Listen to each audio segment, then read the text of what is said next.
In the morning, I didn't particularly want to get up. I did Club Supercharge. I felt just right. I had some green juice. Everything goes fine until the afternoon when I run out of oat milk. So my husband, no! no. But then I have to have tea with ordinary milk, and I find myself becoming quite irritable, and kind of my stomach's whatever. So I've really, really noticed the difference. Yeah. With having that, with not having milk for ages. So I just thought I'd just share that with people. It's such a good sharing, because this phase, this chapter that we're now going into as humanity, like we are, we know that after a depression, great opportunities happen. When there's a big down slide, which we're seeing for a lot of people, this is where more opportunities come. And what we're doing is we're stepping into what some call the age of Aquarius, some call it the golden age.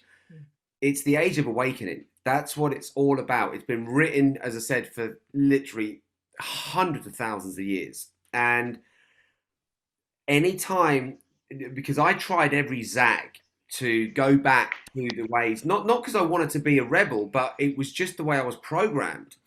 And you get drawn back to the things that have an impact on us. And when I was raised on meat and dairy, like most people.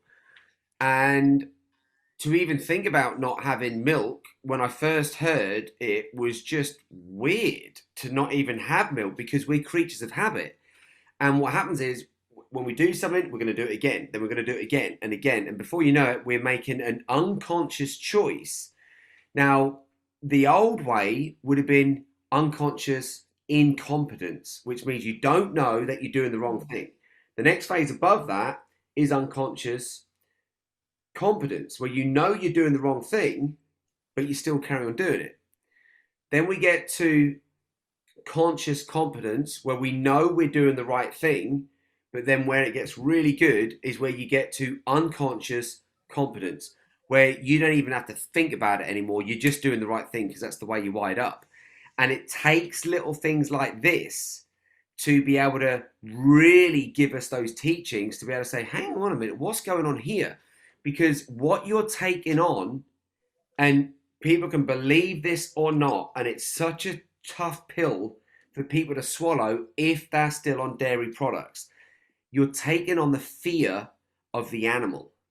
So what happens is, when an animal dies, there's no nice way to kill an animal. When people say, oh, the cows are grazed and they're grass fed, and that, look, at the end of the day, they're being slaughtered.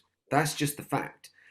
And for us to be able to get milk, they keep these animals impregnated 12 months of the year, until they literally can't produce milk anymore. So they're like milk producing factories.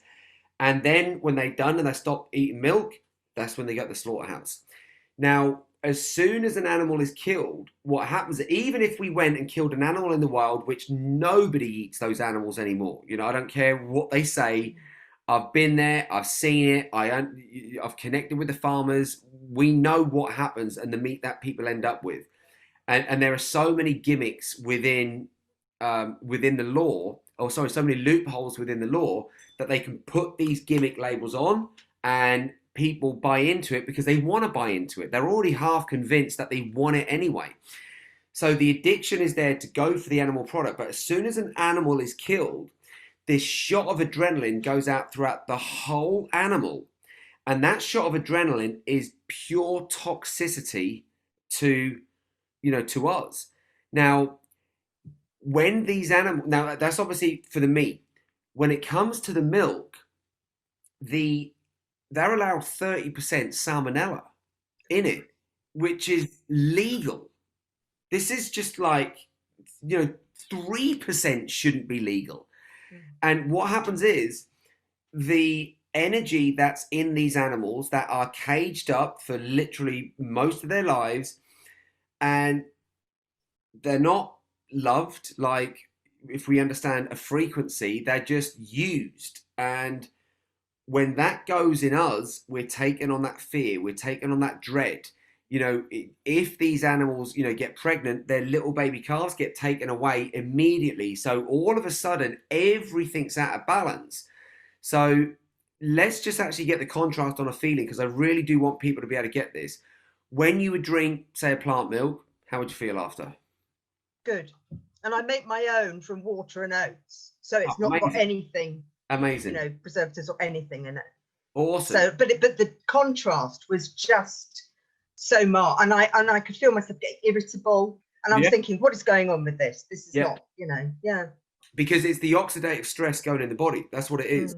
It's that acid that all of a sudden disrupts a clean system. And so this is a really, really, so what is the big lesson here?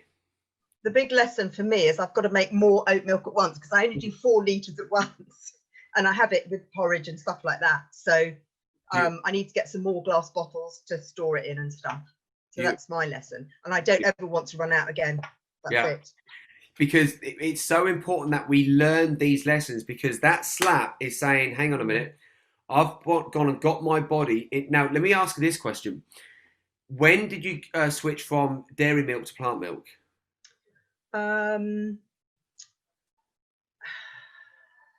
It was probably, must have been about during lockdown. So it must have been about April or May, I think. Okay, cool. Because before that, I was having goat's milk rather than cow's milk.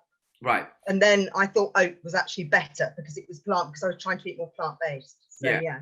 So when you was having the animal milk and you hadn't experienced something on the other side, what was you feeling after the milk before you made the switch? I don't remember feeling anything before I made the switch. Exactly. It's just, but this is just such a kind of like big reaction for me, and because that's the only thing that's changed. It's like an experiment, isn't it? This is I put something in that was bad, and I now know why it's bad. So it was that slap in the face for me.